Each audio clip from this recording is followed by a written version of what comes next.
Salam, bugün sizin isteklerinizi kabul edirəm ya da ki adınızı siz yazır sizə, mən də istək at və mən də o adlara baxıb istəyinizi yazıb kabul edəcəm.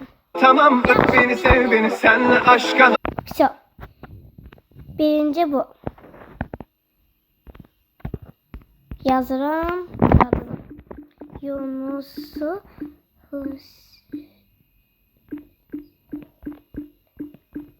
bakın. Ha, bu. İkinci bu. Lisa 6329.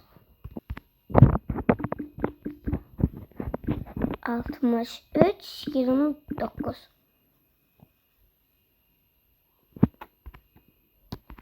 Çok adam geldi ama o yoktu ki. Birisi Lisa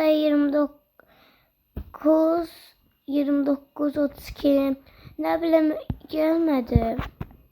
Yaxşı, onda ondan sonra baxaraq üçüncünə baxaq. Üçüncü bu. Damla 83 9. Baxın. 2 dənə A var.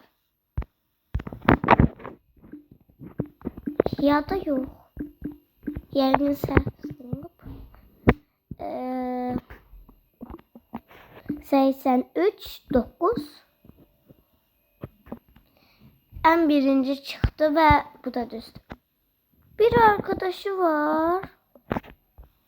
Neyse, istiyatım. Sonrası bu. Yarısını okudum. Birinci bunu yazdım, sonra təzədən baxaram. Sonra Gülcahan. Yəqin. Hə, bunu istəyini kabul etmişəm. Onu da o birisine baxaq. Sonrası bu.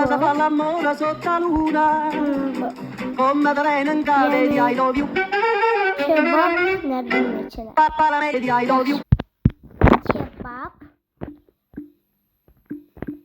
Kebab 31K'ydı 100%. 9.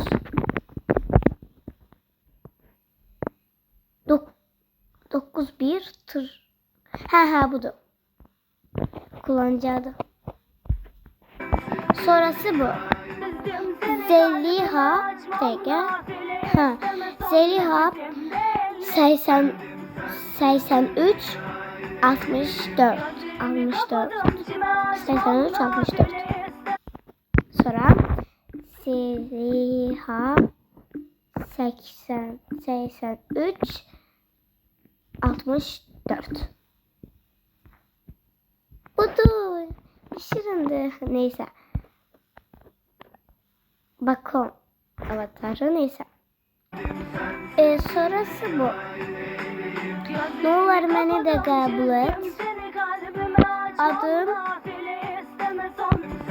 Adı 317 Aylin'di. Yaxşı. 317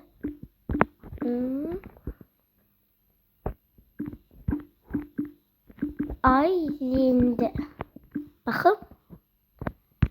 Yəqin Aylin belə. Yenə çıxmadı. Niyəsə çıxmır? Onda o birisine baxaq, sonra mən özüm baxaram. O birisi bu. Pamuk Melek 77. 77 neyse. Pamuk Melek 77. İstəyimi yəqin istək eləmişəm bunu da, yoxsa o mən atım. Neysə. Bir dəqiqə. Hara geçmişdim mən? O birisi. Gözəl Mələk 3. Quzil Melek 3. Yaxşı. Quzil Melek 3. Güzel Melek 3. Budur. Online'dı. Atsam ya tez kabul ederken. De burada yaşıl işaret. Yani online. Neyse sağ olun. Çok istekler var ama onları ben sonra özüm eləyərəm. Yarısını sizlerle burada elədim.